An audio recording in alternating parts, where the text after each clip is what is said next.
So importing has quite an impact on the locals, on the roads.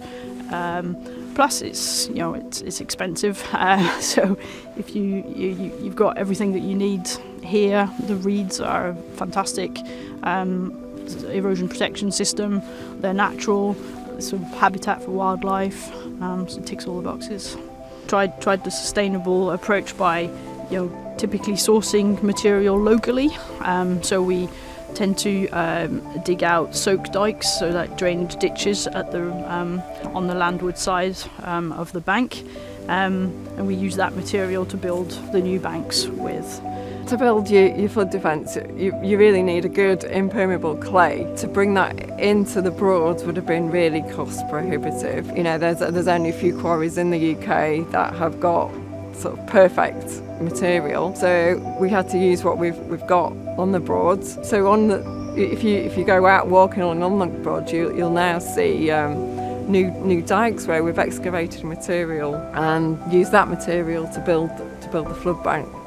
So on the Peto's Marsh cross wall there that we built in 2018, you'll see dikes and you'll see scrapes where we excavated the material. We do try and recycle what we can, whether that's timber piling or steel piling. One of the big savings we get is just reusing earth. We try to take away, or we try to take away from site very little. From the start, we've also tried to get as many local people working as possible. So currently, everyone here is from Norfolk and Suffolk. Most people in the local villages around the Broads. And we've also done that for our plant suppliers as well. So we've engaged local plant suppliers from a very early start. Some of them more or less from day one, who have then bought certain excavators because they knew they had the continuity of work. One of the main things we've done is take out a lot of dilapidated piling. So that's where the tops are going to fail.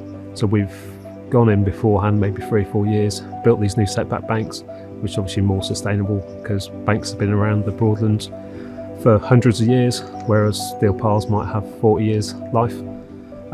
Once we take the piles out, there's normally a case of the top 2 or 3 metres are corroded, but what's underneath is pretty good.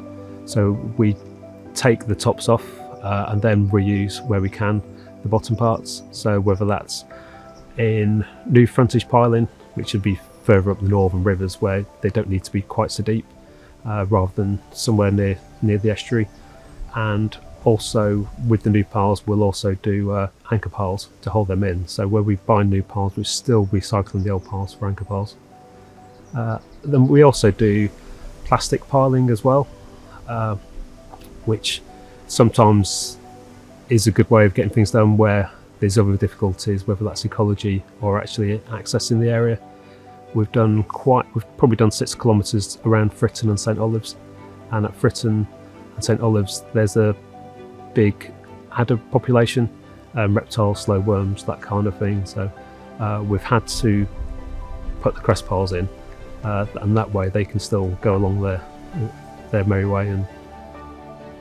And then whilst doing that one, we did, because it was such a long length, we spoke to various suppliers and they managed to provide us with a mandrill, which is basically a steel driving pile which drives the first hole, and then we take that out, we put the next piece of plastic pile in there, drive that down, and that then goes on the hole the first one's made, and that continues like that, so we can get many kilometres done in a lot shorter time, which is obviously safer as well because there's less chance of piles splintering.